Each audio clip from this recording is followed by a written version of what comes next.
So yet again, the programme starts on a downer. We're going to do 4 weeks of this. Four full weeks of starting this shit out like a row from your parents. They're sitting you down, they're disappointed. Long story short, we need some money. I can't stand your silence anymore, Chris. I've got no more. Yeah, long story short, we need some cash, I'm afraid. These my cushions from a nut arse. Butt is killing them. But yeah, we've been struggling a little bit to cover some of the costs of the podcast. We'd love it if folks would just set up maybe a wee £1 an episode standing order thing, because we really don't want to have to start taking adverts. But we've had a couple of offers, and it's such a weird thing to be like, all right, are we gonna hawk pants? Are we gonna sell our souls? So yeah, please, if we can get this thing to break even in the next few weeks, we won't do that, but I mean we might actually have to consider it at this stage. Look, we're at that stage where a band could sign to a label, but they might make us do things and release songs that we don't want to. They might tell us to go down our artistic route. No, let's be honest, we're at that stage where we're still convincing our friends to buy tickets. Yeah, no, that's true. Anyway, right, enough of this shit. This will be a fun episode, but, you know, come on. One more week of this turgid, downbeat intro stuff. But, you know, we will never do it again if things start taking over. How do you donate, Chris? unsungpod.net/donate. So, you can also, if you're feeling fruity, like some of our listeners, if you can see it within yourself to get to the figure of 100, when you get to that figure, you then choose the subject of the episode, and if it's geographically possible, and even maybe if it's not, if we can use some technology, we'll record the episode featuring you. Yeah, our good friend Craig has probably earned it, but he lives in fucking Melbourne, so yeah. And it would probably defeat the purpose flying 3 of us over there to record a podcast with him. So there's your incentive. Right, no more of this shit. Bye. Back to the episode.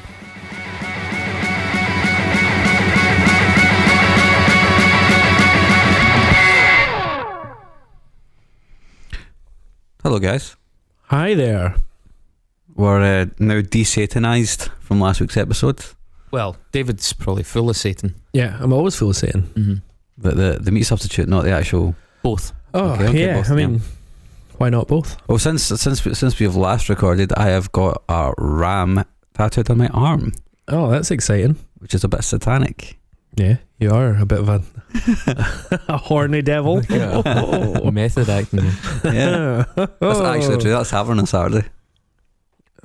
Right there. I'm looking forward to seeing it. Even though I can't see it. I can't tell if we're going to go through with pretending we're in the future. Yeah, I know. I don't know. It's too complicated. It's like Terminator It's like Salvation. Back to the Future.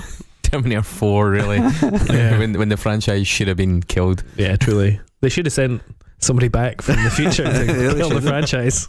So on Saturday, Mark's getting his tattoo, but this is out after Saturday. So Mark, was it sore? It's a tattoo. Of course it was so. Yeah, man, you are a convincing actor. I'm sure everybody completely sold on that.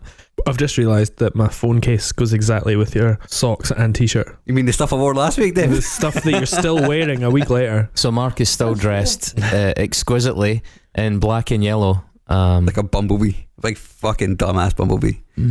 I think more like Big Bird. I'll take it. I'll take it. Yeah. Devil. What did you make of Big Bird? I liked Big Bird. It was a little bit annoying, but I absolutely loved the elephant. What was the elephant called? Don't know. Don't look at me. I don't watch fucking Sesame Street. You didn't watch Sesame Street? Well, that explains why you can't count or spell then. That's exactly it. Fuck. Was he an elephant or was he a mammoth? Oh, he's just an elephant, I think. There was something not right about Big Bird. I mean, that's just a good sentence. There's something no right about, and that's Sterling accent as well. There's something no right about Big Bird. Are you thinking about Barney the dinosaur? Yeah, Snuffleupagus. Snuffleupagus, that's his name. There we go. Oh, I fucking love Snuffleupagus. I mean, there was something off with a lot of the Sesame Street characters. It's interesting. What do you mean? They're still going as well. There's something that Do you mean that they're not real? I'm not sure they were. Is that about their eyes? Maybe. No, there's one with the eyelashes, isn't there? Snuffleupagus had the long eyelashes, but he also had a little sister called Alice. And he goes to Snufflegarten. rather than kindergarten. Snuffy. That's what they just started calling him. Yeah, big snuffers. Yeah, and there's a lot of really good memes about Bert and Ernie. Yeah. Not suitable for work memes, but very funny memes. I loved Sesame Street. I did love it. Yeah, absolutely. I think the Count was maybe my favourite. Also a big fan of Grover, always, because things would go wrong. What's that? He was Grover. Yeah, Grover, the blue guy.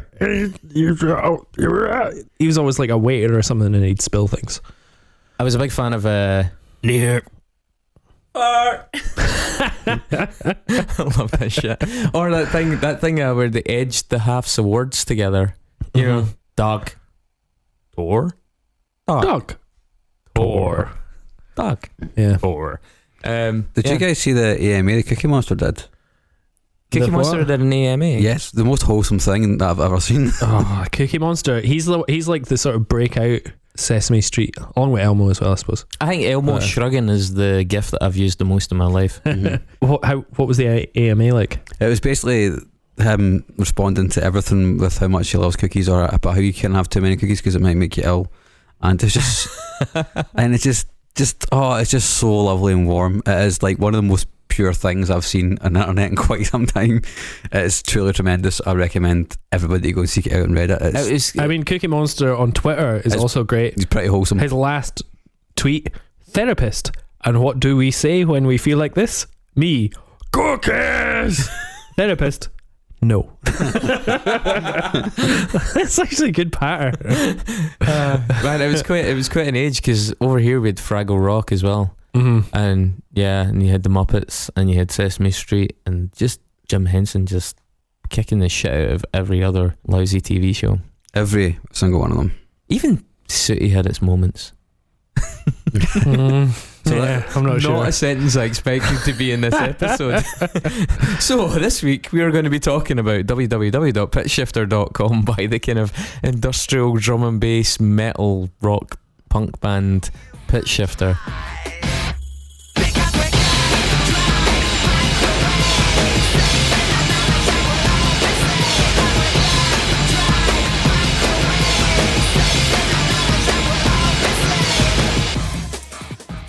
Hang on.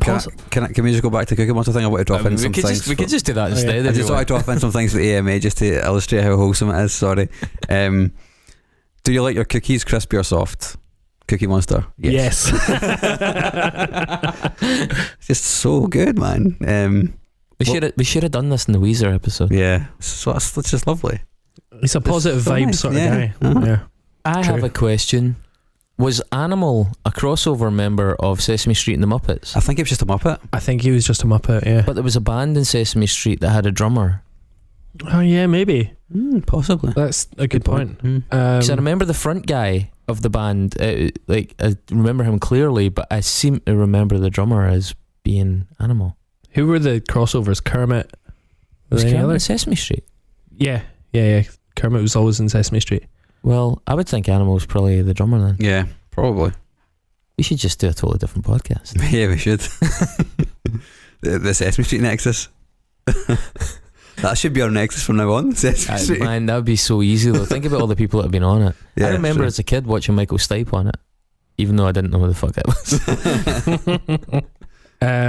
So, we talk about some industrial rock? Let's talk about some music, yeah. I really enjoyed the opportunity to go back to memory lane. I used to listen to Pitchshifter quite a bit, especially this album. Indeed, one of my most outrageous gig memories is from seeing Pitchshifter in Edinburgh at the venue.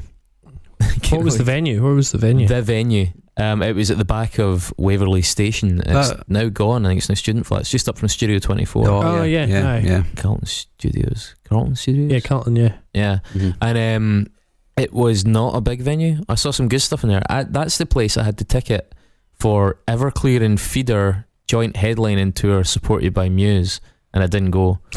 Don't feel Good bad. choice. Don't feel bad that I didn't go. Yeah, But no, I just that's didn't go, fine. and I know a lot of people would have been like, "Oh, you should. It would have been good to see you saw them in that place." I'd be like, "Nah, I wouldn't." No. I did go and see a few shows there. I also took a stage dive when I played there and nearly ended myself. Oh, no. Guitar. But the Pitchshifter show, donator to the podcast, Craig was Mhm. there. Now we got to that show really, really, really early. We were like the first in the queue, and it was when Pitchshifter were like blowing up. It was for this album, and it was totally sold out, and their bus was outside, and I remember one of the people that we were with was absolutely soaked in the rain, so we asked Pitchshifter if they'd give them a jacket or like some kind of like coverall thing, or what were they called, a poncho, Poncho, whatever, and they were like, no, why would we do that? And I remember specifically telling JS Clayton, the singer, because then I won't phone and report that your bus tax disc is out of date. Fuck off. You sly little prick. Swear. That's when like tax used to all be done by the discs in the window, and their tour bus had an out of date tax disc, so we got Robert a poncho from that because they thought that was funny enough to merit a thing. But at that show, donator to the pod, Craig was there with his insane ex-girlfriend who I happen to know from a town where we grew up. And I didn't know the guy at the time. He was a couple of years younger than me, and I remember being at the sort of mid to back of the room, and in the venue it's a very low ceiling, and there were a lot of like metal air ducts like crisscrossing it.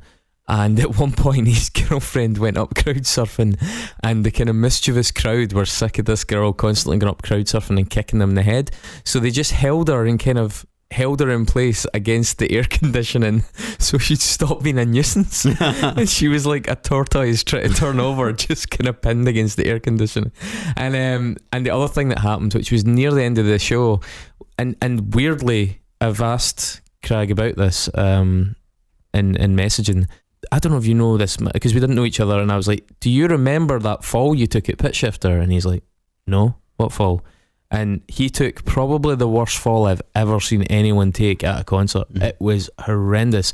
I think he actually had a stookie on his leg at the time, like a what's Cast. a non-Scottish A word cast. for a stookie? A cast. And he's like, I think he had that. Anyway, he went up crowd surfing, and the crowd sort of heave-hoed him, right?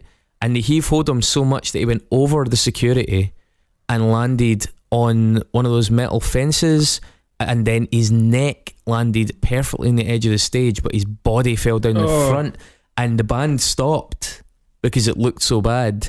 And the metal fence, you know, those big kind of like transportable security fence and things you use for gigs, had a huge bow in it where he'd landed on it because he'd flown so far. He doesn't remember any of this, and I remember it clear as day watching it and going, that's that guy from Home. And yeah, that was him. And I met him years later. Went, all right, you're alive then. I see you're still He here. listens to this podcast. But that gig was unbelievably good. I mean, that was a band at the height of their powers, blowing up in a pretty small venue that was famously good sound-wise, just really claustrophobic, sold out. It was just sensational. One of the best shows I'd seen. Yeah. So Pitchshifter are kind of a weird band that were kind of split into two, really. Yeah, like in so- terms of what people think of them. Interesting thing, there is a sort of very strict orthodoxy regarding the name, and I noticed online when I was kind of starting to dig back into, you know, I don't know, like coverage from before I was really a big fan, there's a whole group of their fan base that totally dismiss Pitchshifter, one word. Yeah. So prior to that, they were Pitchshifter, two words, and that was a much heavier, much more industrial rock era, a lot of it done with drum machine.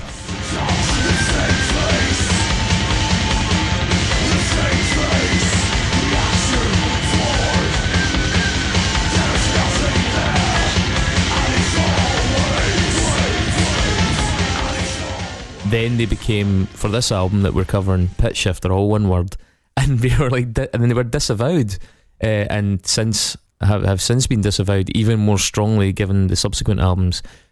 So it's a band of two halves, Pitchshifter and Pitchshifter. Now, as it happens, even though this album was a big gamble for them, they were moving in this direction, and this was their fourth record. Yeah, and the album immediately prior to it did drop some pretty big hints about what was to come, but I think it's they fucking knocked it right out of the park. It was so exciting at the time in terms of the sound of it.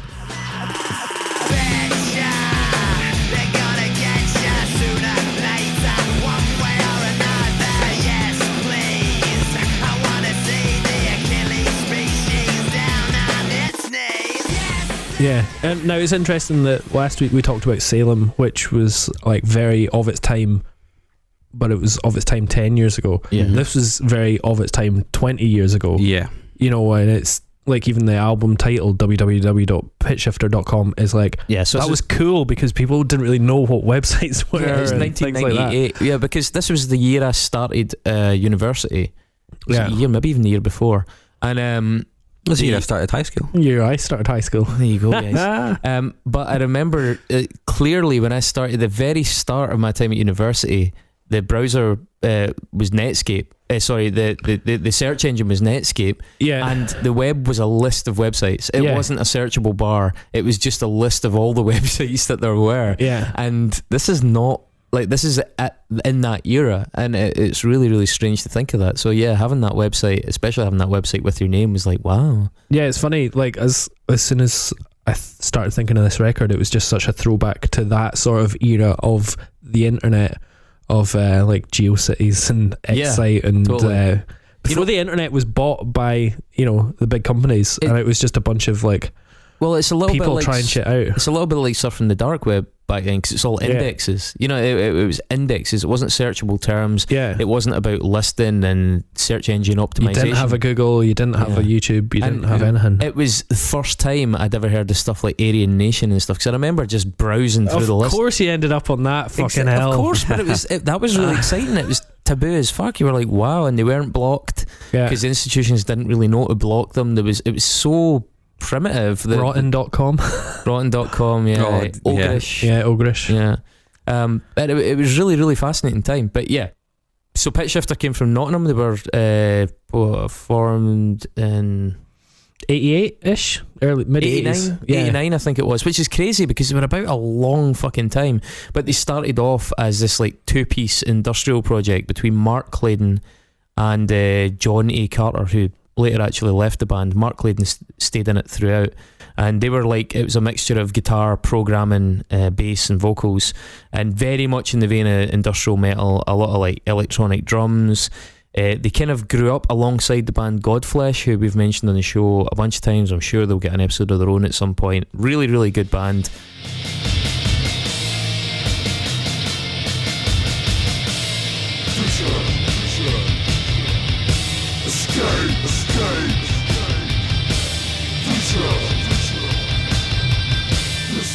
Slightly more political than Godflesh. Godflesh were a little bit more art focused, but also very pessimistic and apocalyptic in a lot of their tones and themes. And their aesthetic and also their sound was very reminiscent of early Fear Factory as well. Yeah, well, yeah, they had a lot of industrial peers, absolutely. So their first album, called Industrial, 1990, although it's listed, I notice, as 91, but it did come out in 1990. Came out on the 1st of January 1991, I think. But it came out on Peaceful Records. Yeah, Peaceful. Which was like a sort of very well-known and well-respected heavy metal, well, it still is, record label. When you hear it as well, you can hear the heavy metal thing. They are a much more metallic group at this point. It's really, really early on. They toured with Napalm Death at this time as well.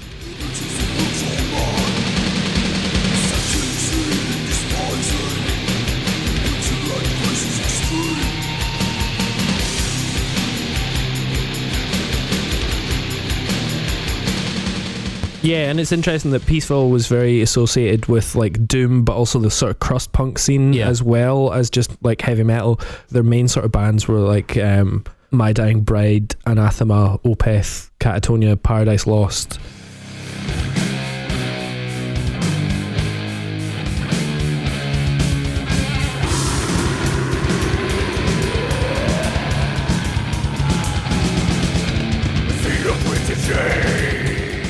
As well as Dark Throne as well. Like throughout the 90s, like they were like the sort of big bands, and they were also always quite sort of left-leaning, pro sort of anarchist, very anti-major label. Yeah, and that becomes a big theme in Pitchshifter. Generally, their kind of political placement.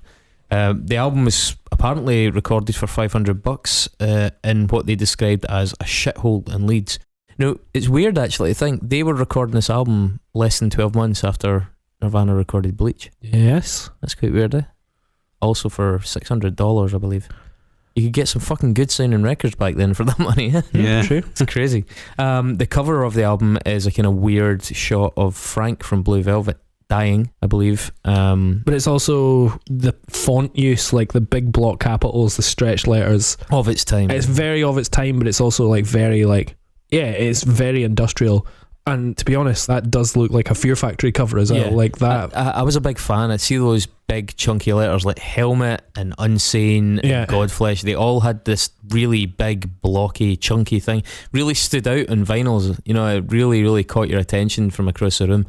Yeah, so like a much, much more metallic sound at this point though, like really, really heavy, really, the Godflesh comparison is very obvious. They brought out a Submit EP, the Submit EP in 1992, still had a drum machine, really chunky again.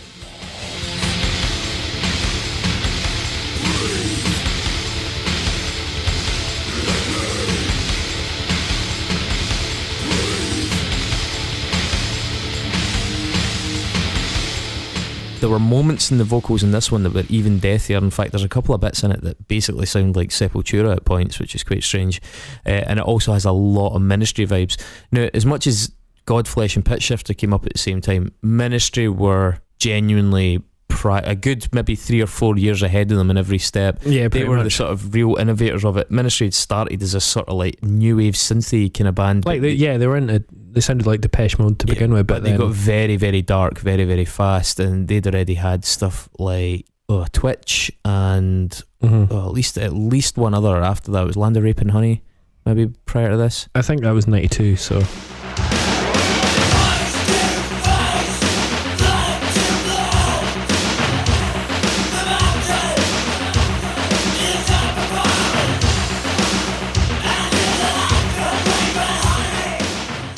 It came out before Desensitized anyway. Yeah, so Psalm 69, the album prior to that. There's at least 2 or 3 Ministry albums before this, so they'd sort of like set the template, but you can hear the Ministry vibes in this a lot. Their third album, Desensitized, came out in 93.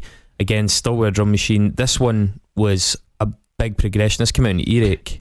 Yeah, so like they moved over to Earache. Industrial doesn't really stand up to me.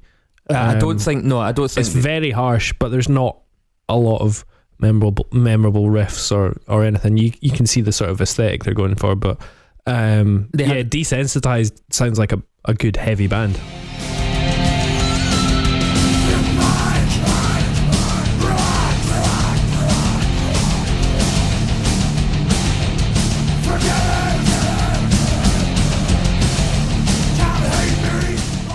Like going back to it, you're like, oh yeah, they're good at what they do. I think the Desensitized sounds like a lot of their peers. It sounds like there's a band called Prong who were like, they had a track like Controller, which they were really well known for.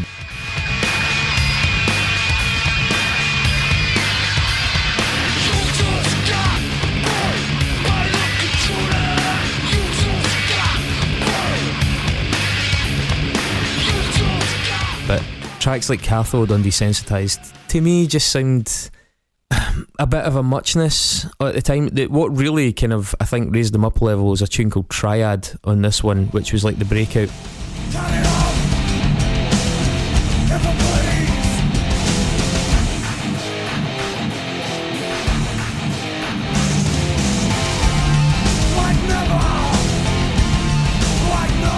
It was actually featured in a film called Brain Scan in 94, which was written by a guy called Andrew Kevin Walker. Anyone know the name? No. Also wrote the film Seven and the film 8mm. Oh, wow. And that track appeared in the soundtrack to that. And it is just a notch above the rest of the material on it, in my opinion. That film, by the way, starred Eddie Furlong, possibly the most annoying person in the 1990s. Remember him? Oh, from Terminator 2 and American History X. He was a bad actor. It's going to be in the new Terminator film. Of course he is. Jesus. Is there a new one? Jesus. Yeah. But Triad has a lot of the Godflesh stuff, but it's also got big doses of the early Helmet stuff, like the really nasty, the big chunky stuff shit by Helmet, which is interesting for what it shows about where they were heading. Around about this time, they actually had quite a famous performance at the Phoenix Festival down south. I don't know if you've read about this at all, but their manager must have got a bonus for this. So he managed to procure a tractor, and they kind of, I don't know what you would call it. Would you call it carved cut? They basically made a crop circle in the shape of the Pitchshifter eye logo. So they had this very famous logo that appeared in a lot of their stuff in a nearby wheat field next to the festival, which just set everybody talking. And then when the band actually played, the audience went fucking mental, and apparently the crowd rushed the stage, and they were the only band to ever have to have their set at the festival stopped because it got so out of control. But the manager really deserved a big pat in the back for that, because that's a stroke of genius. So that was in 93. There's a few EPs and stuff that we'll not faff about with, but their next record was in 96. It was called Infotainment. This is the first time I really heard about them. Infotainment? Infotainment? Yeah, it's got a question mark. All right, okay. Infotainment? Sorry.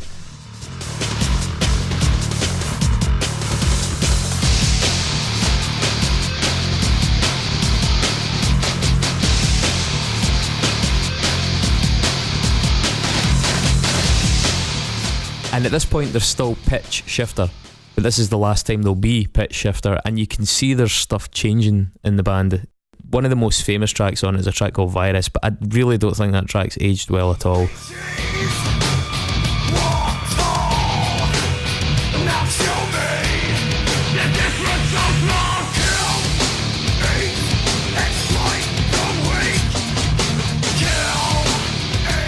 It doesn't stand up so well. It was on the compilations, and I think it had a video as well, but it doesn't really do that much for me. What turned me onto Pitchshifter was a track on this called Underachiever.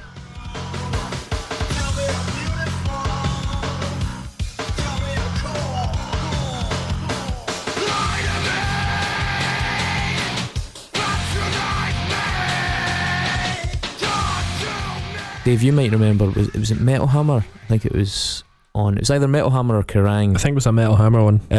Yeah, so this appeared on a compilation, quite a good quality compilation actually, that quite a few folk were passing about, and was one of the standout tracks on it. It's really unusual. It doesn't follow the sort of familiar patterns of industrial rock that people had gotten used to prior. It does something really, really different, really imaginative, and is just very nasty as a result. Well, this album starts taking in samples and sort of drum and bass sort of bits and sort of dance music glitchy sort of stuff. Yeah, and the vocals start to drift away from the grunts and the deathy sort of like... Yeah, there's definitely a bit more melody happening. Now at this point, it's a full band, because as we said prior, it was Mark Claydon and John Carter. Now at this point, Mark Claydon's been joined by his brother, John Claydon, or J.S. Claydon, as he became known, as well as a guy called Stu Tulin.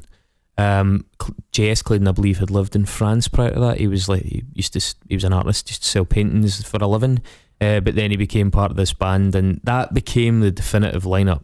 Mark Claydon stopped with the vocals after the first record, and J.S. Claydon took the lead, but he evolved his vocal style the longer the band went on, because certainly early on you couldn't, for example, make out his accent, but by the time they got to this point, you could hear a big punk influence coming through. Now 96 was not yet. Were we into the Prodigy period? We weren't really, were we? No, I mean, just not in the real No Good life. Start to Dance, but in terms of Fat of the Land, when was that? Fat of the Land, I think Breathe and Firestarter came out in 96, right, and then Fat of the Land was released in 97. But I'm pretty sure, so Jim Davis, then joined Pitchshifter for the next album. Yeah, but he'd been in the Prodigy live band for a while, and he'd done stuff on Music for a Jilted Generation, and you can hear that on Their Law, which is track 3 on Jilted Generation, and that's like got pure guitar.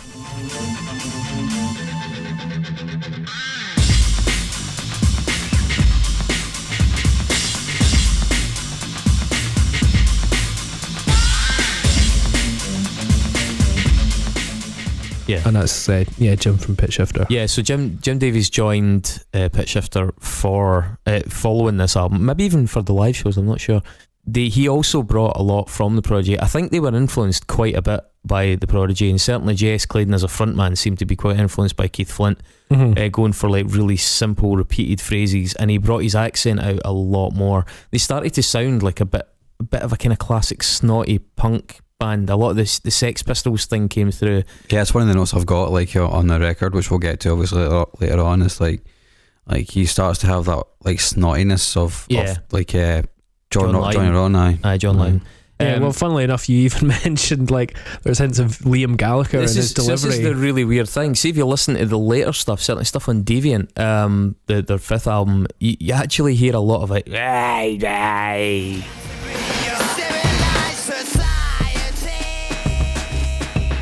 Man sound.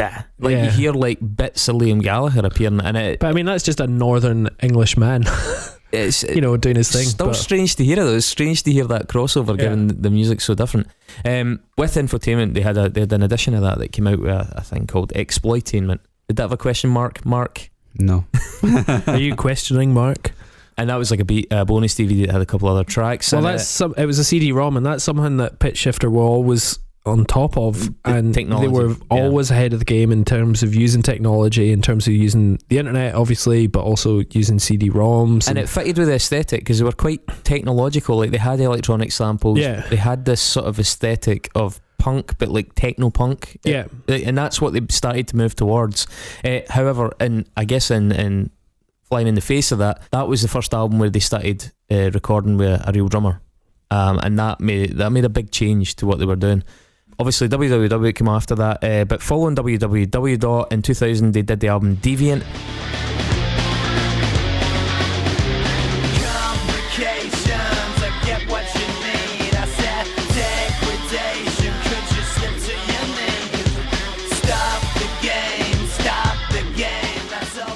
Which by the way features a guest appearance from John Stenier, which was quite strange, and Jello Biafra on the song, what's it called? As Seen on TV, that's the one. Stood behind John Stenier 10 days ago. He's still got that very high symbol. Does he reach for everything up high? Yeah, he's got a very nice pink shirt. When you serve me his rider, has it got to be just out of reach? Yeah, all his beers are on the very high shelf. And Deviant's not a bad album. I mean, they made a big push for it. There's a lot, like obviously an attempt to be like, oh, this band's taking, let's push it over the top. Mean, WWW was their first record when they signed to Geffen, so it was that point in the late 90s when nu metal was coming out, when Ozfest was happening, when Reading and Leeds were very heavy, there was money in metal, and Geffen signed Pitchshifter, a UK industrial metal band, and a US major came over and put a lot of money into them. Which is odd though, because WWW only sold I think 66,000 records in the States, which is a drop in the ocean at that time. I mean, given that Nirvana were shifting 3 million, 4 million, 5 million. But it's interesting that there's not that many British metal bands from that era at all that that got signed. But it's odd. You're right, and it's odd that 66,000 was enough to kind of catch their eye. I mean, they maybe saw potential in it, I guess. Well, no, but like 66 was after that was on their first record by Geffen. I beg your pardon. Yeah, like Pitchshifter then went out there without having toured America that often, and they're in a different territory. I think 66 is pretty good, to be honest. I think the one that failed was then Deviant, because I remember there was a whole load of hype in the UK. Yeah. In Kerrang, they were like, Kerrang supported them, Metal Hammer were supporting them. Did you say they got 5 out of 5? Got 5 out of 5, and they were like on the Kerrang tours. They were all over, the music television. They had some videos. They also had the Ununited Kingdom EP, which had come out just before. Yeah. And like I remember the Deviant artwork had been like banned in Poland because it featured the Queen and the Pope put together. Mm-hmm. Yeah. And so like they were a sort of big deal, like they were being set as the UK's big metal band, an answer to sort of the American nu metal invasion. Yeah. And then it just kind of got lost a little bit. That album came out and it got a decent reception, but the artwork thing is brilliant. It was a guy called Guy Vulture. I don't quite know how to say the name, but he'd done art for Crass and for Carcass as well. But the blending of the Pope's face with the Queen's face got them banned in Poland.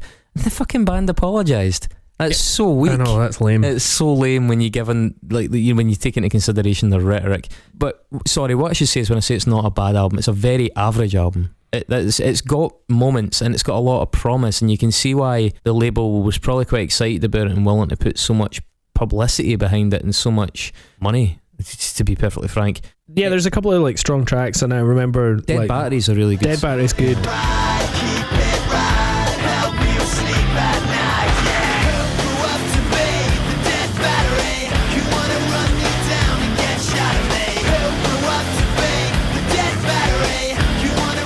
Everything's Fucked, I quite like that track. That's a pretty good song. But then there's stuff like the opening track, Condescension, is fucking rotten. Yeah. It's just, there's way too much Prodigy copying and going on there. There's a lot more singing in this album. Sometimes works, sometimes doesn't. The track Hidden Agenda is pretty close to the stuff in www. But it's sort of like a pale imitation of it. It feels like there's a lot of fat on it. Yeah. I think, I don't know, they had changed so much by this point, and they had a lot of resentment from their original fan base. They were like, what the fuck? Yeah, it must be difficult. Yeah, like dealing with that, because at this point they're releasing singles. Because a lot, like I remember a lot of bands of that time did try and do like the new metal thing. I remember, Machine Head came out with their new metal record. Fear Factory came out with their new metal. Even fucking Slayer did a new metal record, basically. Yeah, and they tried it, dipped their toe in it, and then they went back to doing metal. Motley Crue. Yeah, Motley Crue did a new metal record. That's true.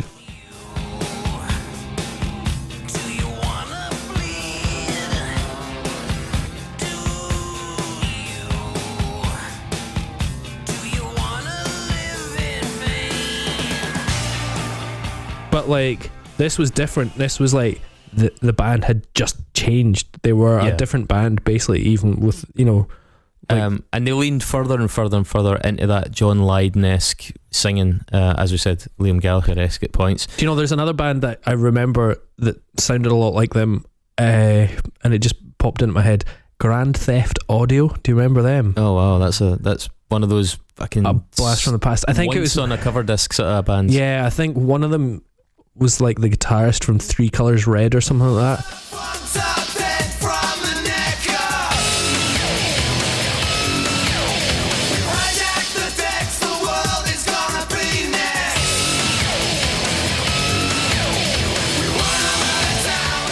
But they were trying to do this like Prodigy Pitchshifter type thing, and it was also really punky. Like, it was really weird how that was a vibe that people were putting money into, and people were like, oh yeah. It's really interesting to see how influential the Prodigy were on metal in Britain as well as dance. There was a lot of those bands, you're right, especially in Kerrang and Metal Hammer, and the problem was because they were so technology specific and aesthetically using like computer generated art and stuff, that stuff ages so badly. Another one is Apartment 26. Your pals. You've got loads of these, man. Do you not remember, Apartment 26? Do I? Am I not correct in saying one member, the son of one member of Black Sabbath? Oh. Because Apartment 26 featured a different son of a different member, and for some reason Apartment 26, I remember one day going to the post and there was a CD for me aged 15, and it was the Apartment 26 EP, and I'd never heard of them. I don't know why it had been sent to me. And because they knew you were a mover and a shaker, and, yeah, exactly, and you'd mention it on this show. Exactly. Finally, 14 years later.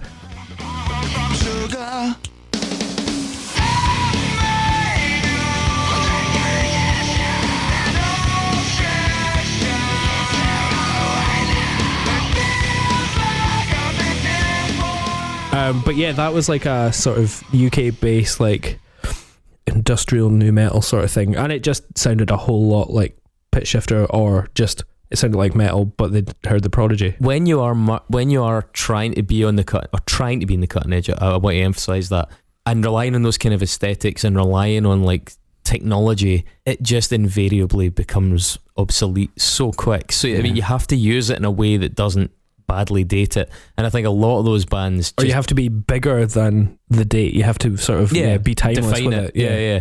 So, and this certainly Deviant definitely didn't do that. What else didn't do it was PSI, their final album 2002. We took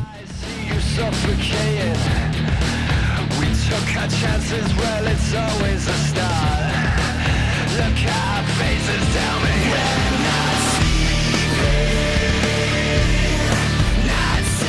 Is it the final album they brought? They've never released an album. They've done some singles that have been released lately, but yeah. So Actually, it was just PSI demos from their supposed 7th album, which never got released. Well, PSI is just way too shiny and sort of slick. By this It's point, fatty as well. There's a lot of fat on it. Oh, it's not a great record.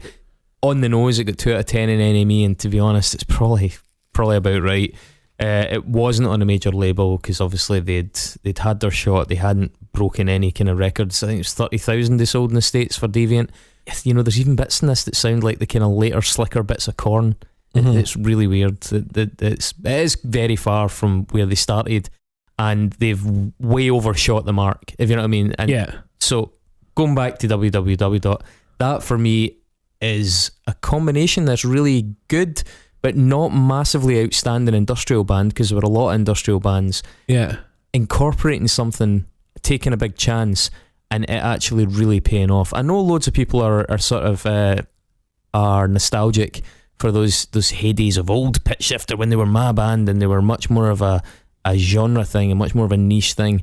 But www. Even though it did propel them to a higher level, it did so without it sounding forced. It did so, it melded all these influences really, really well. Yeah, I think their earlier records sound like other bands, and they might do it well, but they sound like other bands. I think their later records sound like Pitchshifter, but they're not that good. Yeah. Whereas this album, it just sounds like Pitchshifter at its best. Yeah, like they did sort of define a sound at some point.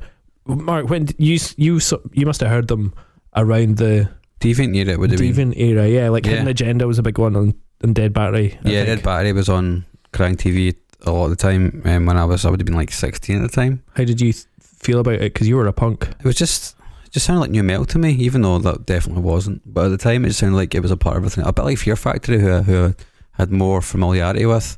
Fear Factory covered a track early on. Actually, Fear Factory covered a track called Landfill, which was on their first and their second albums, I think.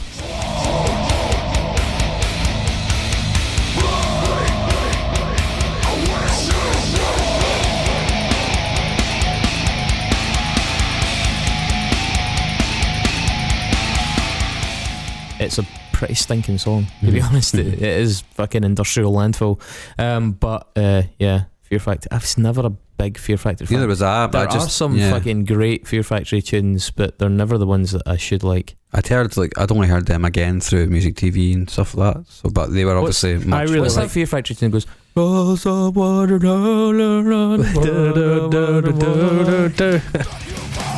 Mushes of hate.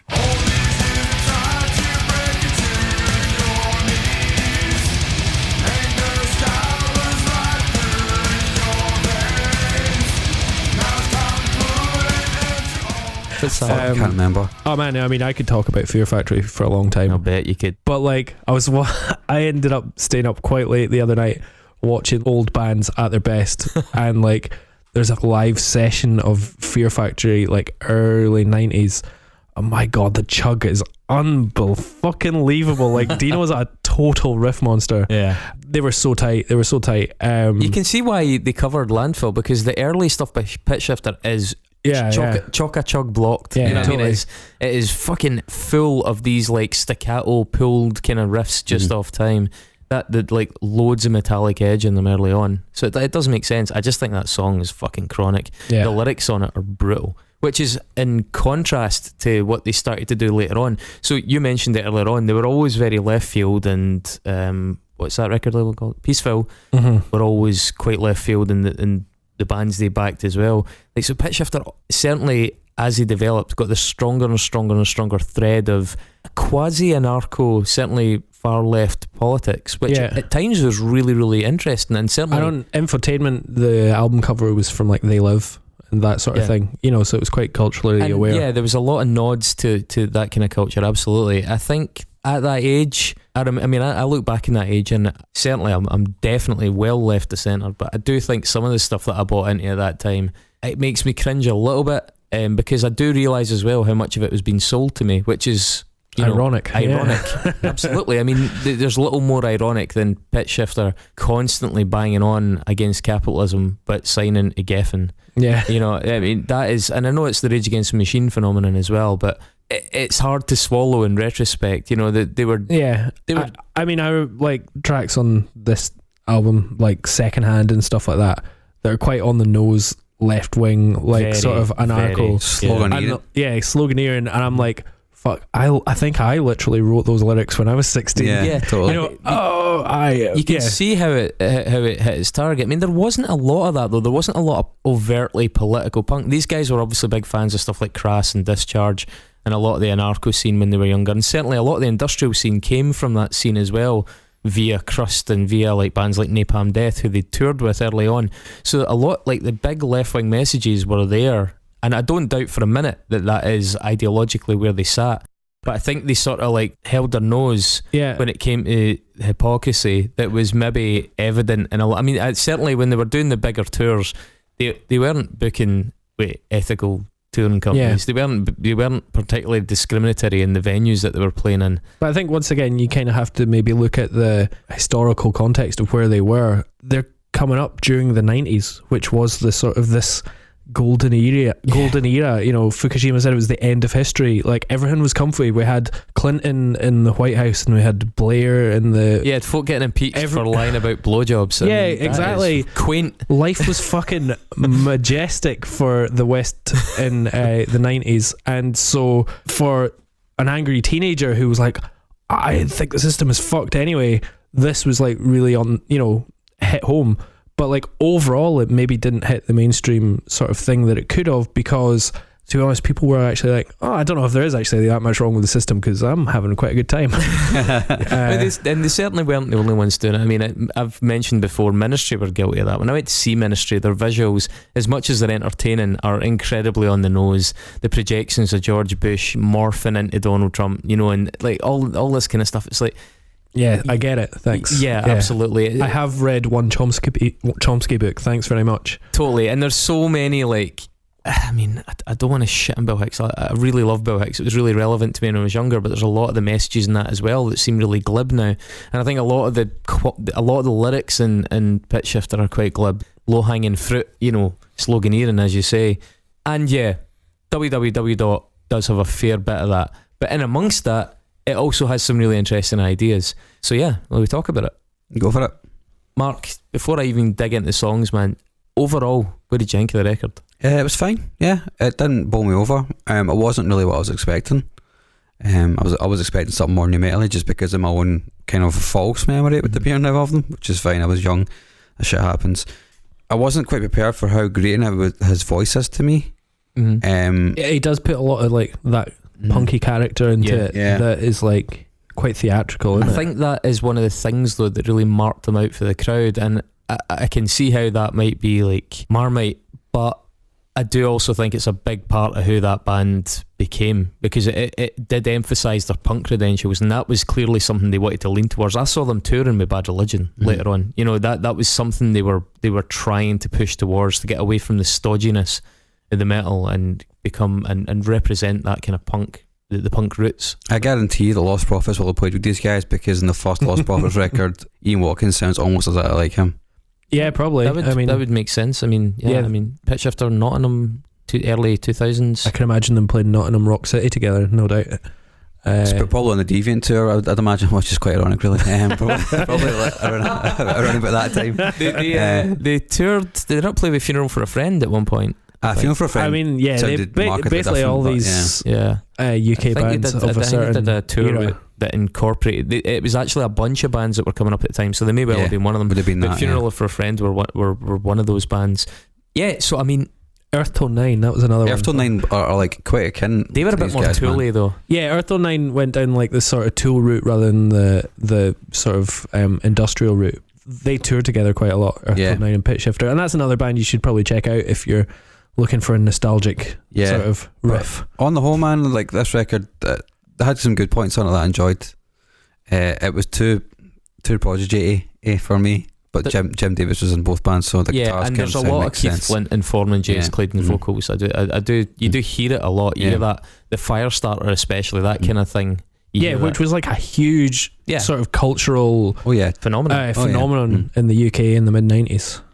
What I did like about this, and I think me and David are kind of like benefited from nostalgia a bit as well, but some of the songs really, really stand up really fucking well. Like I think some of them have aged so much better than the songs either side of them, the stuff from the later era and the stuff from the earlier era, just because they were better songs. So even though they do sound dated in terms of tone and ideas, because drum and bass was so fucking big at the end of the 90s anyway in Britain, and they were a metal-y band trying to incorporate that, they've used it well enough that when I listen back to it, I don't listen back to it and kind of like wince. I'm like, it still fucking works in this record. It's actually really well considered. Pendulum clearly fucking love these guys. Yeah, probably. Yeah, Pendulum and Chasing Status and stuff like that.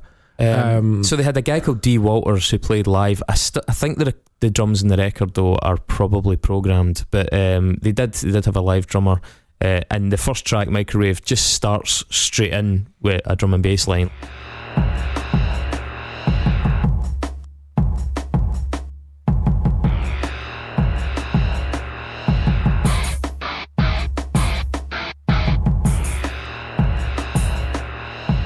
Like almost like a cliche drum and bass, like Drum and Bass Loop 3 or whatever, you know. Yeah, which then pretty much the same sample that Slipknot have at the beginning of Eyeless. You know, it's that drum and bass loop. That's it, yeah. Which is, and maybe it's they probably Slipknot took that from the free samples at the end of this record. I think it's quite clever as well though, because the next element to come in is J.S. Clayton straight into Johnny Rotten mode, and I don't mind that. Because they are setting out that this is a different thing. Yeah, there's a lot of swagger and attitude in it. They're fully committing to what they've been hinting at on Infotainment. It's got the Nine Inch Nails swagger, man. It's got the pure Trent Reznor on steroids. Fucking like, this is what I am when I'm being as aggressive as fuck. Yeah, totally. Which I like. They also do. I really love the dropouts.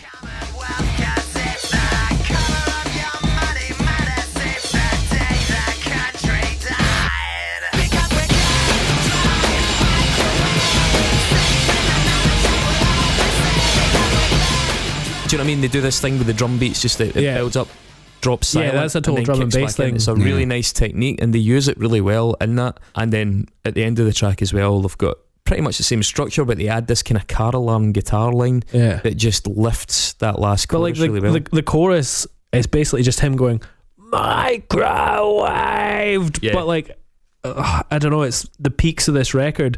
It just has the energy and that spike that it just fucking takes it. Yeah, if they'd been doing it flat in the studio 2 years later, I don't think this song would have worked. True. But like they just pull it off. A lot of time their choruses are just like one idea but played really saturated. Yeah. To contrast with the verse. Like the songs are actually often about the verse. Like Genius, the one we'll talk about in a second, is like that as well. The main body of work happens in the verse, and then the chorus is just this simple plan. Breakdown of one word, very fucking loud, you know, and like with a big kind of sonic spread in it. Second Hand, the second track,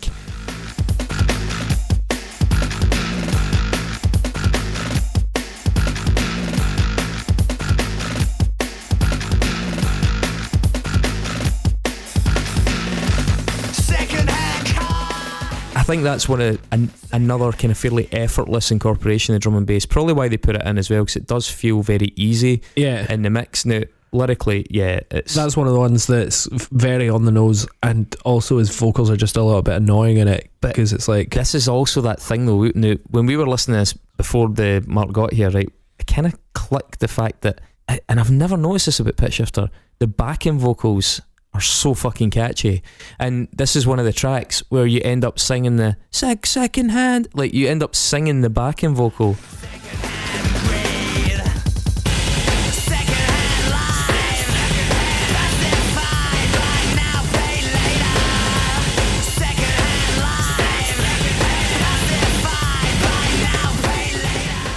Rather than the lead vocal, and that's fucking no small feat. Yeah, and that sort of comes from their sort of punkier, like gang shout sort of vibes. But I think it's a brilliant introduction into the work of the band. Like it fucking really makes a lot of the best songs on this. Sounds like Marilyn Manson. Guitars. Oh yeah, that's right. There's a really electro breakdown in this song as well. Like a really electro breakdown. I didn't even remember it. Like how electro it was. It actually works really well.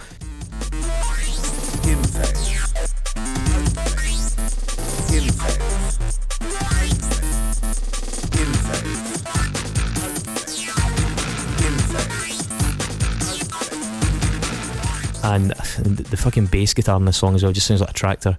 Yeah. They do that quite a lot. They have this really, really overdriven bass sound, and it's a fucking really cool tone. The third track, Genius, that was their anthem. That was like the Pitchshifter anthem. It was the one that it was a Pitchshifter song you'd hear in clubs. I heard that. It was on a Metal Hammer CD, I think, and it was the live version. And you know what? The live recording is actually better than this version, because it's even more as well. I think they've got a sampler and the live drums, and it's just maybe like a little bit faster, a little bit edgier. And I was like, oh, I really want to see them live. The weird synth pad intro to this was like a hands in the air moment. You see, when you're in a club and it came on, like it was just one of those moments where you immediately recognised what tune it was. See the drum beat at the start, that sample, that's not the break beat.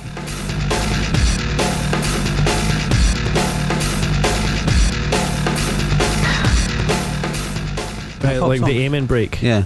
Yeah, pretty much. That's basically what drum and bass is. It's like the aim and break, which comes from this like soul song from the 50s, and then they just speed it up to fuck, and then it's been going for 40 years or 35 years. So much about this song is very, very simple, because the vocal as well, like even the line dysfunction is a function, it was just like almost insidiously catchy sort of thing. Even if you didn't like the line, you just knew it. It just got fucking hooks into you, and it's a really cleverly written song, and the chorus is just the word genius stretched out. And in fact, there's a couple of times in it they use like a rotary gate chopper effect on the vocal. As he draws the line out, it starts to snip.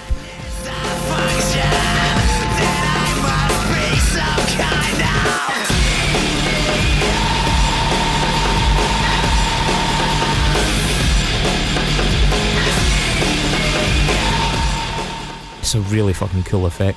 Really, really cool. I'd never heard it before at that point. I have to say I've kind of fallen in love with it since. Track 4, Civilized, was a really good pacer at the time, because even though it's not a particularly sort of gentle song, it starts really gently.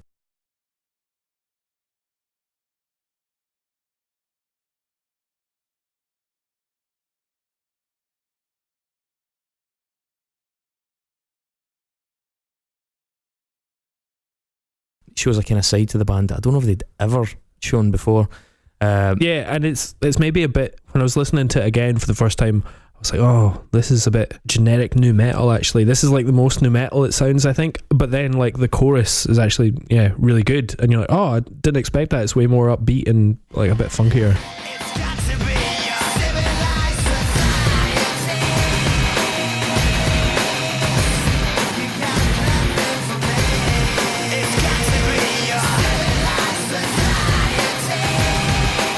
It's got a really interesting kilter on it, and this is one of the ones with the Liam Gallagher one, because there's a line that goes, "You got nothing on me." See, I was thinking about, you said the Liam Gallagher thing, and I think that's fair to say, man, but I actually wrote down Ian Brown here. Oh yeah. Well, I mean, same sort of there's thing, a reason for that. But it sounds like it's the melody sounds like it's come straight off a Stone Roses song as well, for that part when he sings it, like not Oasis to me, but like Stone Roses. But it is pretty much the same thing. Cool. Subject to Status, when I first got into Pitchshifter, this was one of my favourite tunes by them. Bassline alone on this tune is a fucking brilliant hook.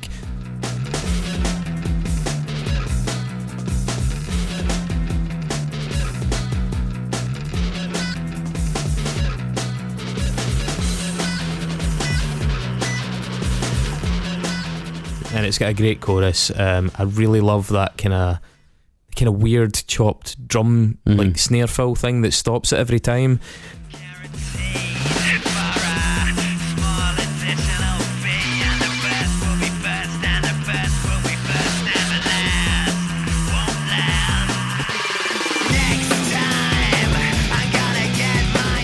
And the way, I think as well, the intro to this song, the way that the ingredients come in, and slowly the song doesn't speed up, but it starts to it busies up, and then he brings it in with that long sneered kind of effect. It's really, really well written song. And again, the post-chorus thing, there's like a chorus, and then later on in the song, the chorus is a bit that follows it that's even heavier.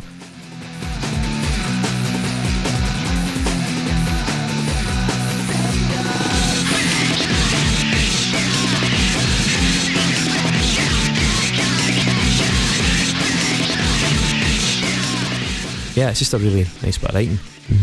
Even as good as the song was, it's not as good as WYSIWYG.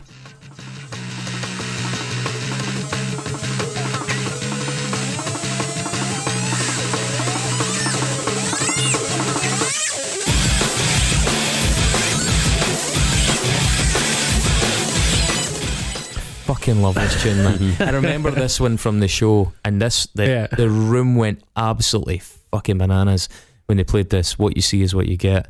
It's one of the best riffs of my teens. You know, I just absolutely love that fucking guitar riff at the start and the way it explodes out. I love the it's got a driving feel. It's a proper driving song, that one. It's a good, powerful, straight. Well, that's something that I think this album soundtracked several driving video games. Yeah. And that's something Metal, wasn't it? Yeah, Twisted Metal 3, I think. And that's something I relate to, like music like this, because I used to play Carmageddon a lot because it was the fucking best game ever, and it had a Fear Factory soundtrack which just matched that sort of sci-fi driving thing. And this is like that exact sort of thing, like bitmap graphics from the late 90s, you know, weird guitars and stuff. Yeah. There's also like a really good technique in this song with the guitars DI'd, but there's a sort of wah effect on it, and it's really odd, but it works very, very well. And again, in this tune, the backing vocals are one of the best hooks for me. Absolutely fucking love it.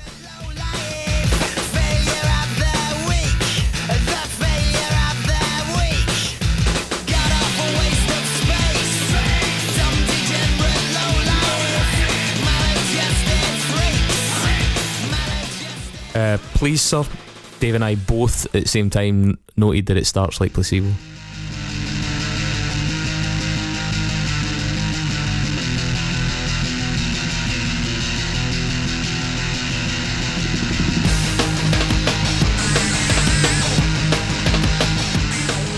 Just the first 20 seconds or so, exactly like Placebo. It's quite a dark feeling song, isn't it, compared to the other stuff, and they're not exactly a light band. Yeah. It goes into, again, it strays into Prodigy territory after that. Yeah, definitely, I've got that as well. Yeah, hyper political in the lyrics to this one. Guitar solo's cool though. Only guitar solo on the record. I'm not knocking the song. I really like it. It's I really loved this is one of the ones where I thought the lyrics were not too obvious, talking about like pay your bit to the world trade deficit and things like that. I quite liked it. It's still a bit OTT, but I think it gets a pass. Didn't hit in too many cliches. And I think it does demonstrate that they were trying to do a kind of turn of the millennium version of like late 70s punk.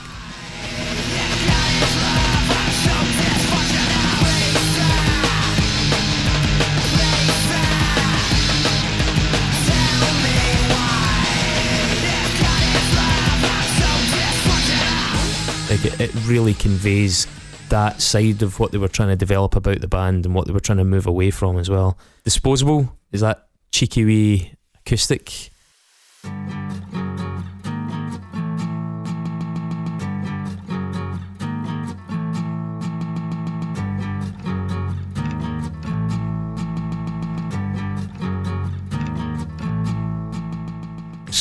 Like bands I remember that band Sunna used to do a lot of acoustic stuff, even though they were doing this big industrial grunge. Yeah, I forgot about Sunna. They're actually like, one day I might take that album. Good album, but yeah, like pretty good, yeah. But like the bands would drop in these kind of like cheeky, sort of very processed acoustic songs. So it's an acoustic song, but it's not by any means simplistic. It was when they were going, hey guys, have you heard 9 Inch Nails? I've heard 9 Inch Nails. Let's do a 9 Inch Nails song. And I think one of the coolest things about this is the fact that the CD skips in the guitar line are what give it the percussion. You know, those little at the end of the line, that's where the beat comes from. It's almost like a snare fill, just the way that the guitar line skips along. It's a slow builder, but it bursts out really well in the chorus, and it's got that massive jungly fucking second drum and break bit.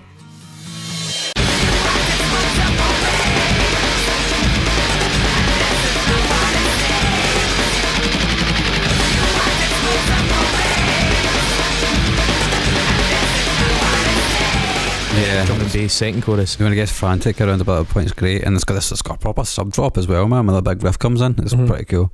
A Better Lie, track 9. Now, I think this is a good song, but I don't think there's anything in this song that the band haven't already done.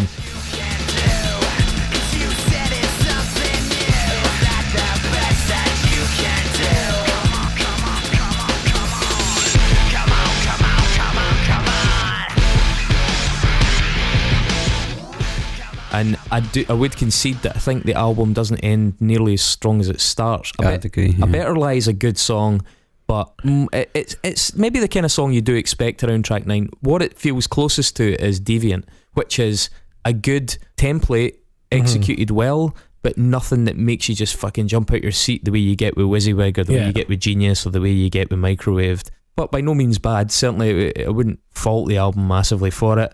In it is just that weird mad drum and bass dubby instrumental thing, which is actually not a terrible idea. The only thing is it's not dated particularly well. Yeah, it's not.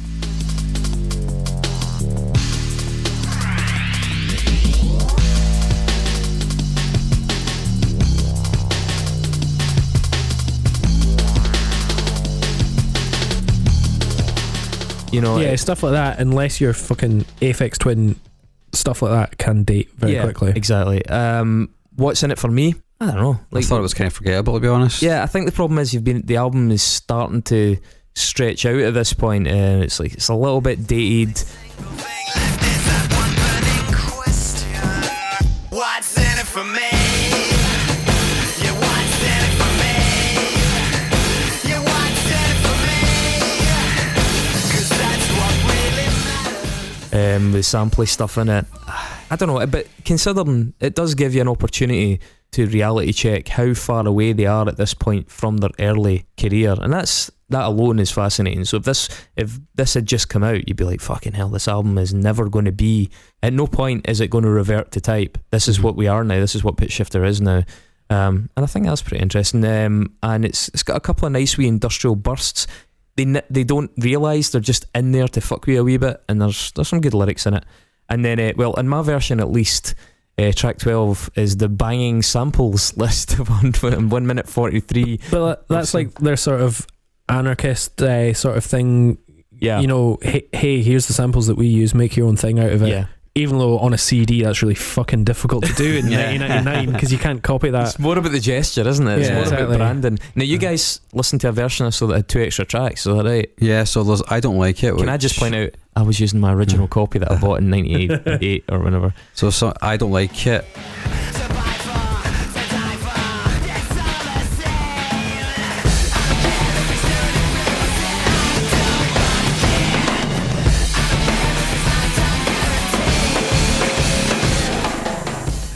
What did you think of that, Dave? It was alright. I remember it. Was that not a B-side? I don't like it. Yeah, I'm pretty sure it was quite punky. I have quite that, punky, so yeah. I think it must have been a B-side and something. That actually really reminds me of that Grand Theft Audio band who were kind of shit. I dug the riff, but it sounds a bit like Nine Inch Nails, like when Trent's been big. Aye. And the last song was ZX81, which is just a big ambient closer.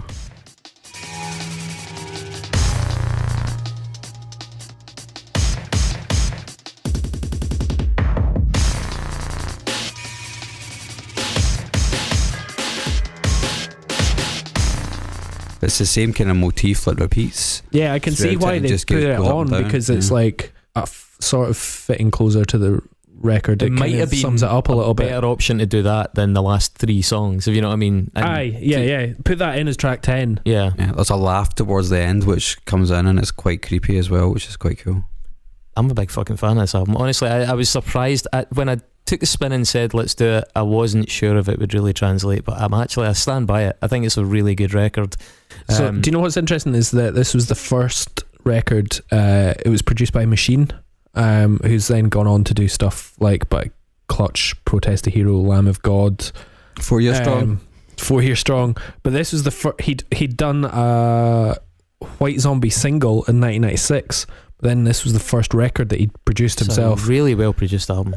He then also went on to do The Fake Sound of Progress by Lost Prophets, or did the singles. But so it's interesting that it's like maybe a producer at that moment where he's like really excited, doing cool ideas, fucking around in a studio. Well, exactly. They've obviously got cash from Geffen, and the band are excited to be like, hey, let's try this the fuck There's out. so many good ideas in it. I mean, even just talking about that acoustic guitar track where it does that wee staccato CD skip and that creates the beat for it. That's obviously a studio technique. It's very unlikely that's something they wrote and said to him, oh, this is what we want to happen. Yeah. And so there's a real investment in it, and it's strewn with all these cool little ideas. I just think it's a really well realised and quite a brave step, because I mean, I know they'd kind of started to move in this direction from infotainment, but I don't know how well that had been received at that point, because it wasn't as outstanding a record as this, yet they were still pissing off their fan base. So you're pissing off your fan base, but you're not doing enough maybe to capture everybody's imagination and attract this brand new fan base. And they could have backpedaled a wee bit, but they chose, let's just keep fucking going and see what happens. And for me, I think it worked out brilliantly. It is a shame that they didn't manage to do better records following it. Deviant's not, as we said, it's not bad, but I think it's quite average. And PSI is nothing massively to write home about at all. But this is a pretty special snapshot, especially for me as well. Growing up, this was it's nostalgic. Yeah, definitely. It's got a lot of poignancy for me. Mark, you're once again not bothered particularly by it. I think there's nothing really else like it, to be honest, which I think should put it on its own. Yeah, nothing before or since it's come close to kind of being drum and bass and punk and industrial metal at the same time, which I think is a pretty cool thing. I don't think it's a flawless record, but I think it's worthy of being inside our discography for sure. Yeah, it's definitely very front heavy, but as an album, as a band, I think they're really interesting. They were like this sort of British metal band trying to break the mainstream when it was totally dominated by American artists. They were countercultural, albeit in a very sort of sloganeering, cliched way a little bit, but hey, they were sort of angry at the right things. And they were also totally on it when it came to technology and, you know, using things before other people did. And then, yeah, musically, like if you're into the earlier stuff, fair enough, but you might as well go and listen to Godflesh or Fear Factory. Yeah, I mean, I think they do it better. Godflesh are probably slightly better at that than Pitchshifter were. So I'm glad they kind of saw that. And to me personally, I think Demanufacture by Fear Factory is the pinnacle of that genre. And then their stuff later is a bit bloated. This is like the Goldilocks period for Pitchshifter. This album specifically, it's definitely not flawless, but it's got a real sort of naive charm to it. It's full of energy. It's sharp, and unlike the two albums that came, there's no fat on it really. There's maybe songwriting, maybe track wise there's fat on it, but production wise there's no fat on it. It's like really, really very sharp, lean. Yeah. So it was a nice blast from the past. Yeah, I enjoyed it actually. It's one of the research periods that I've enjoyed the most in a while. So yeah, go vote for it. In the meantime, we're going to do our Nexus, aren't we? Yeah. This is the first time we're seeing Nexus tonight. Will it be the last? What do they have in store for us? Not good for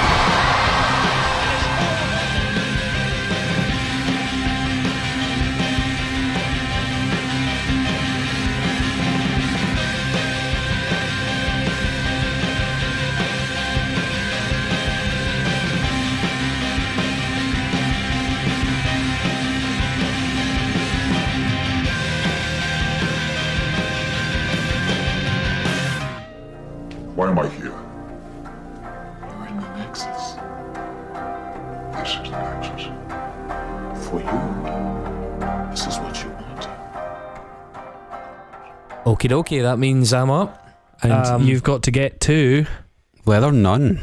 Leather Nun, as nominated by Corey Stewart. We picked that out of the hat last week. And So, Pitchshifter did an... Now, can we just mention that I think you can actually get from Pitchshifter to Leather Nun in maybe 2 steps in several different ways, but I don't think any of us have gone down the classic Mark route. Have you got a 2-stepper, Mark? No, mine's just 4 steps. Right, okay. I can do the 2-step to just prove it can be done, but let's go down the long route. I would like to hear that. Pitchshifter did an EP called None for All and All for None, which had a picture of George W. Bush on the cover, kind of holding a petrol pump, which was, I would guess, being filleted by Tony Blair. George W. Bush's vice president was Mr. Dick Cheney. Dick Cheney was interviewed, well, it was broadcast last year, but it was interviewed by Erin Murad, aka Sacha Baron Cohen, for his show Who is America? Fucking outstandingly good show, and an outstandingly frightening and funny interview during which Dick Cheney approves waterboarding and signs a torture kit. Now, Sacha Baron Cohen, as one of his other characters, I haven't seen this reported anywhere, but I found it out during the research. It's fucking amazing. As the character Gio, remember Gio, the one that interviewed OJ? Mm-hmm. Yeah. Mm-hmm. So Gio, in one scene that they filmed, confessed to a concierge in like a really high-end American hotel that he'd molested a wee boy. Right?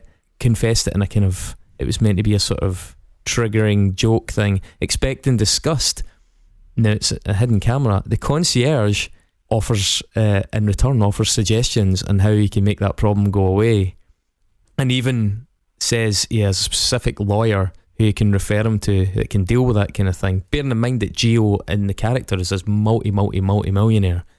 So this concierge thinks he's doing a favour for this multi-millionaire, and Cohen decides to take this a bit further, and he jokes about murder during the conversation, and at least in that case the concierge replies, "Oh, we can't just do that because this is America."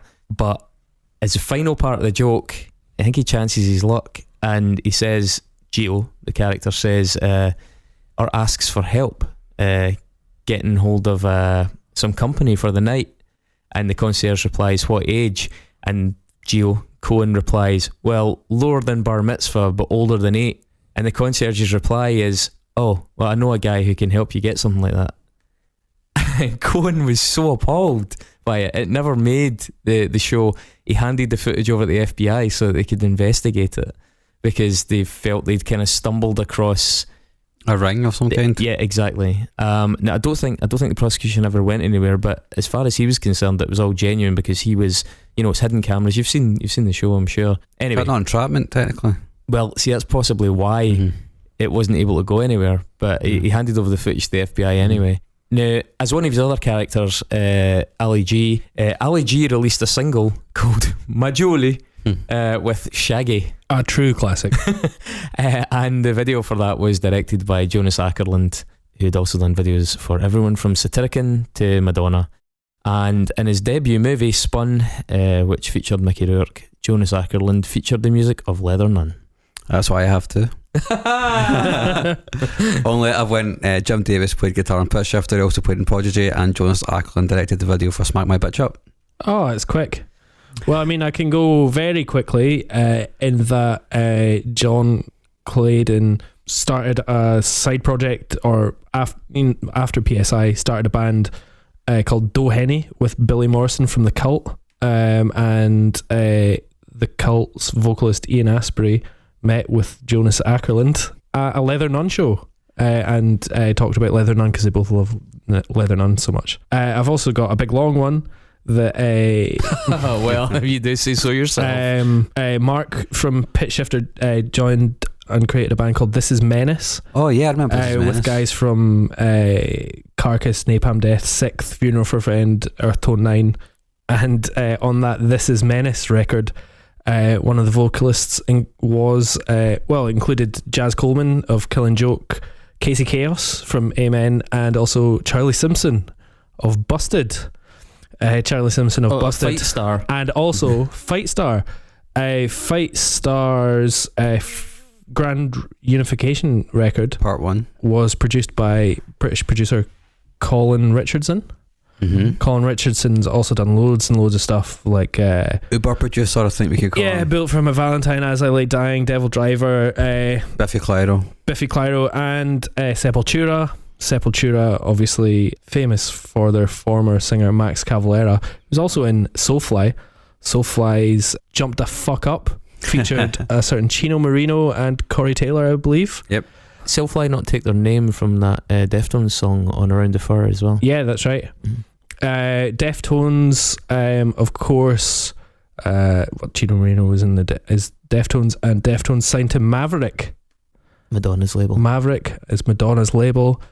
Madonna, who has had several videos, including the famous Frozen and Ray of Light by Mr. Jonas Åkerlund, who then likes Leather Nun. So for the first time, we all ended up at the same station. Yeah, we all went through the same link. Yeah, interesting. So maybe Leather Nun aren't as well connected as. But I think that's Jonas Åkerlund is though. Yeah. No, I think that says more about us because we all decided to go that route, because like their third album was produced by like Mick Ronson. Like we could have gone down the hardcore superstar route. John Peel, John Lee Hooker, You know, there's a lot of links, and it But- just shows that we're all trying to outdo each other, and we all went down the Jonas Arkel. I just wanted to mention paedophilia. I just wanted to mention Madonna and Busted.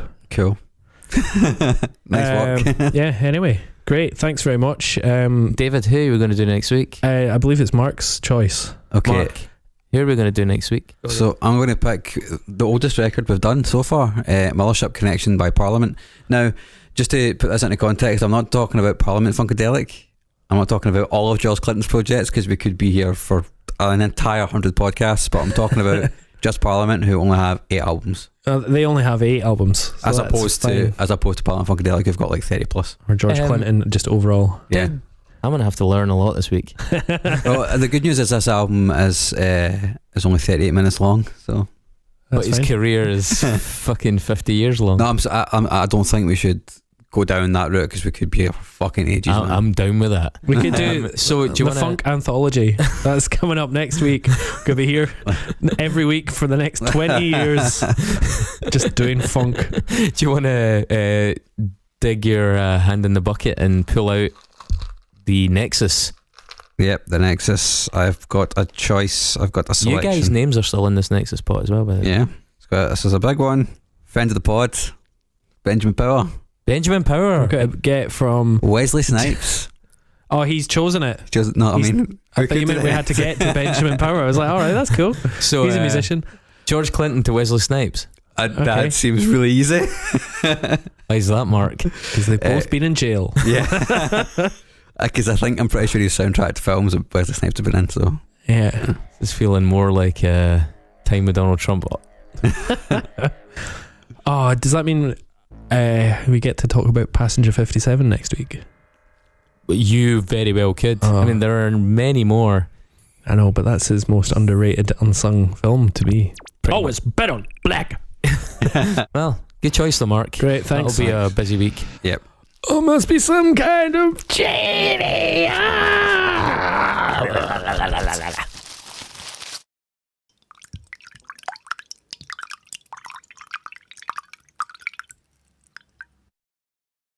Come on! Yo. Yeah, I say.